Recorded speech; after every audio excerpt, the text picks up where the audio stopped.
Yo, what's going on guys? Evan Tanaka here, back with another video. In today's video, I'm telling guys, is it worth it to lock in for the 1960s and 1970s collection in the NBA 75 sets? We're going to be talking about all these cards' prices, how much each set costs, and is it worth it to lock in for Dark Matter Terry Dischinger and Dark Matter Artist Gilmore. Before we get into the video, if you guys are new here, I'd really appreciate if you could subscribe down below. I post 3 to 4 Myteam videos every single day and give you guys some of the best Myteam content on the platform. So without further ado, let's get on to the video. The first set we are going to talk about is going to be the 1960s collection, and what you have to lock in is going to be all these players on the left. Dolph Schayes, Elgin Baylor, Wilt Chamberlain, Bob Pettit, Bill Sharman, Jerry West, Bill Russell, Lenny Wilkins. The list obviously goes on. So these are the cards to lock in for Dark Matter Terry Dischinger. Maybe later in the video I'll show you guys their stats and badges. That's what we'll do later.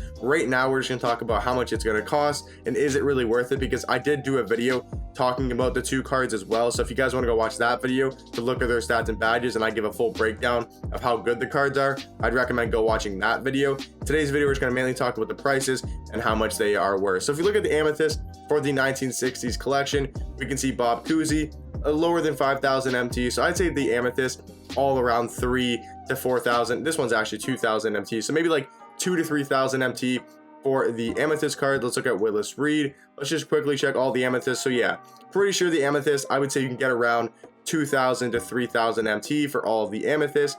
Next we're going to look at is going to be the first diamond, going to be Hal Greer. He looks to be around 10,000 MT, maybe a little bit lower. So the diamonds you might be able to scoop for around 10,000 MT.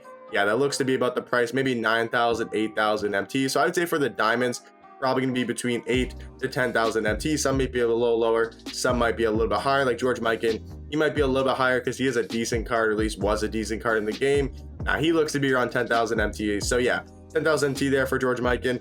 So I think all these cards, all the diamond cards, you should be able to get for under 10,000 MT, which is really nice. Let's just check Bill Russell because I think he was pretty expensive. Yeah, Bill Russell might be the only expensive diamond. When I mean expensive, I mean like, you know, maybe 20,000 MT instead of 10,000. So let's just see real quick for Bill Russell. Yeah, it looks to be you'll be able to pick up a Bill Russell for around 20,000 MT. So he's a little bit more expensive. Wow, 16,000. So maybe since everyone's ripping the packs for the new cards, yeah, he might be 10,000 MT. So yeah, so 10,000 MT for every diamond. So that's me 1, 2, 3, 4, 5 diamonds. That's 50,000 MT around just for the diamonds. Then talking about Jerry West, which a lot of people thought was going to be the gatekeeper.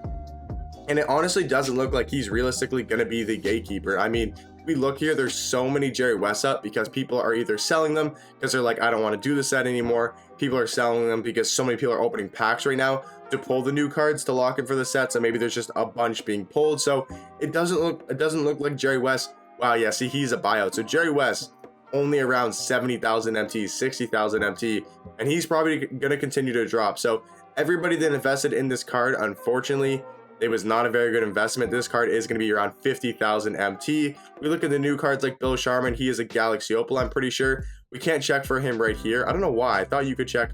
Okay, so apparently you can't check Bill Tharman, or Bill, whatever his name is, Bill Sharman. But we can check Elgin Baylor, see how much he's going for. Is he a bid yet? Or is he a buy now? I don't think so. I think the new cards are going to be the most expensive, which is kind of annoying if you've been collecting the cards like me, because I already have all the cards.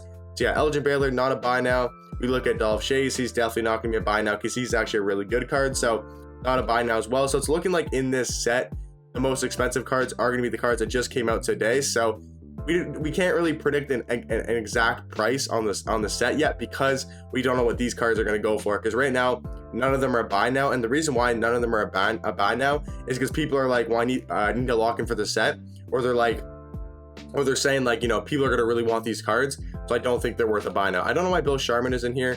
Maybe he's not actually in the set. I don't know why you can't search for him, but look, I want to look at the 1970s. So actually, let's just talk quickly about the 1960s and how much it's going to cost. So let's say for every amethyst, it's going to be, let's just say 2,000 to make math easier. So that's 8,000 plus 50,000 for the diamonds. So let's just say 60,000 MT for the diamonds and the amethyst.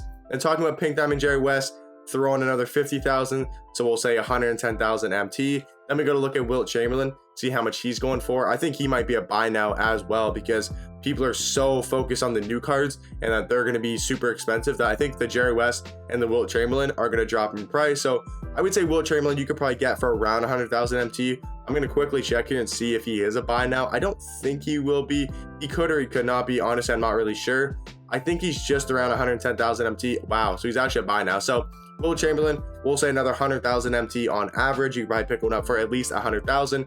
So that's going to be 200,000 MT. Let's just say 200,000 MT to make math easier. So this set with all the cards from before is going to be 200,000 MT. And you still have to buy Dolph Schayes, Elgin Baylor, Bob Pettit, and Bill Sharman, which, like I said, we don't really know how much they're going to end for, but I think they are going to be pretty expensive. If you guys want me to give an estimate on how much the set's going to cost, if all of these cards are 200,000 MT, I think Bill Sharman will be around 50. I think Bob Pettit will be around 50. I think Elgin Baylor will be probably around like 80 to 90K, maybe 100,000. I think Dolph Schayes will be around 200,000, 250,000 MT. So let's just say 250 from Dolph.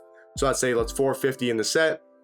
Another 100 from Elgin Baylor, that's going to be 550, and then I'm going to say 50,000 and 50,000. So I think this set will cost around 650 to 700,000 MT. That is my estimate for the 1960s collection. Now on to the 1970s here. Probably the same thing for the amethyst and the diamonds. I'm going to probably say around 2,000 MT for each amethyst. Just going to quickly check, see if any of them have, a crazy amount of value. Maybe the diamonds are actually a bit cheaper. The diamonds might be 5,000 MT. Yeah, so in this set, the diamonds look to be about 5,000 and the amethysts look to be around 2,000 MT. Checking the pink diamond here, the first one is going to be Billy Cunningham. He looks to be around 94,000 MT, obviously going to be a lot lower than that. My guess would be around 50,000 MT, 65. Yeah, so maybe just around 50,000 MT, probably actually a bit lower, maybe around 40,000 to 35,000 would be my guess. 32,000. People are really panic selling these older cards. 25,000. So this is the best time. If you guys want to lock in for the set, buy these older cards now. 20,000 MT for Billy Cunningham. Okay, so pink diamonds look to be around, or at least Billy Cunningham's around 20,000 MT. Nate Thurman here, let's quickly check him. He's also probably around 20,000 MT. So I'm gonna say 20 to 25,000 MT for the pink diamonds. The new one, Earl Monroe, he might be a little bit more expensive because he just came out today. Actually, no, he looks pretty cheap as well. So for the pink diamonds in the 1970s set, it looks like all of them are going to be around 20,000 MT, except for Dave Cowens, because I know he was the gatekeeper, or at least people thought he was going to be the gatekeeper for the 1970s collection, but he's still expensive. He might drop though, but he's probably around like 70,000 MT, 67,000. So he might be like, what, 50,000 MT for this card? He's dropping like crazy, actually. No, he's probably around the same price. Wow, these cards are dropping like crazy. So yeah, he's around 20,000 MT. So 20,000 MT per pink diamond is what my guess is going to be. Let's just quickly check Dave DeBuscher. Nah, he's probably around the same. Okay, so on to our first Galaxy Opal here is going to be Rick Barry. Let's see if there's any buy nows. No buy nows on Rick Barry. Let's check Jerry Lucas. I'm pretty sure none of the new Galaxy Opals are going to have a buy now. I just don't think they are, because people are like, trying to hold on to them for this set. I think these cards will be buy nows. Like, I think Jerry Lucas will be a buy now. I think Rick Barry will be a buy now. Pete Maravich probably won't be a buy now because he's actually a pretty good card. So I think he'll be like 150,000 MT. I think Walt Frazier might be a buyout as well. So if you guys want my estimate for this collection, so let's say, 5,000 from the 2 amethysts. Let's say from the 3 diamonds, it's another 15,000. So let's say that's 20,000 MT from the diamonds and the amethyst. Each pink diamond is 20,000 MT, and we're at 20,000. So 40,000 for Billy Cunningham, 60,000 Nate Thurman, another 80,000, 100,000, 120,000, and then 140,000. So all the pink diamonds and below, I think will cost you around 120,000 MT, and then you have to buy 4 of the Galaxy Opals. I do think at least one of the Galaxy Opals is going to be 200K plus. My guess would be Pete Maravich. So I'm gonna say Pete Maravich, 200,000 MT, and I'm gonna say the rest of the Galaxy Opals are gonna be 100,000. So 100,000 for Rick Barry, 100,000 for Jerry Lucas, and 100,000 for Walt Frazier. So if you combine that all together, it's gonna be 500,000 MT plus the 120,000 from the pink diamonds and below. So I think this set's going to cost a little bit less than Terry Dischinger, 550,000 to 600,000, somewhere in that range. That would be my guess for Artis Gilmore. Now, to answer the question, is it worth it to lock in if those are the prices? If I'm going off 700,000 MT for Dark Matter Terry Dischinger, and I'm going over 600,000 MT for Artis Gilmore, let's just say my prediction is right, and that's how much they cost. I'll talk about if they're a bit more expensive as well. So let's just talk about Terry Dischinger first. 700,000 MT, you have to lock in the set, and you cannot sell any of the cards after you lock in. So that means you're not, I guess you could say, wasting 700,000 MT. You can never sell those cards. You're gonna have 700,000 MT stuck in this set. You'll never be able to quick sell or sell on the auction house. So is it worth it? 700,000 MT for Dark Matter Terry Dishinger? The quick answer is going to be no, but let me explain. If you have a very good team, for example, we come over to my lineup and we look at my lineup. If you have a lineup like this and you have 800,000 MT, a million MT, 1.5 million MT, it's going to be worth it to go after Terry Dishinger. If you have a mediocre team, you have some pink diamonds, some galaxy opals, some diamonds, right? Maybe your team's worth 200,000 MT, but let's say you got 600,000, 700,000 MT in the bank.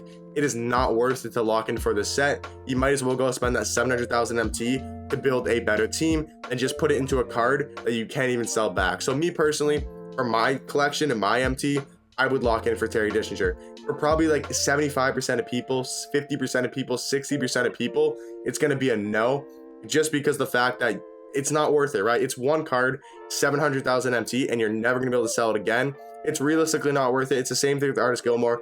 I mean, he's a really good card as well. So if you have a lot of MT, you have a really good team already, then it might be worth it if it's going to upgrade a position. Now, if you only have 200,000 MT and let's say your team is decent, it's still not worth it as well. The only way it is worth it to lock in for these cards is if you already have a very good team and you have like a million plus MT.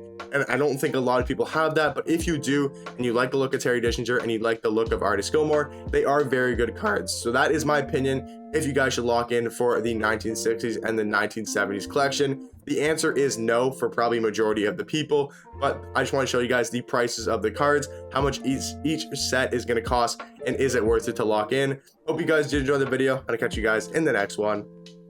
Peace.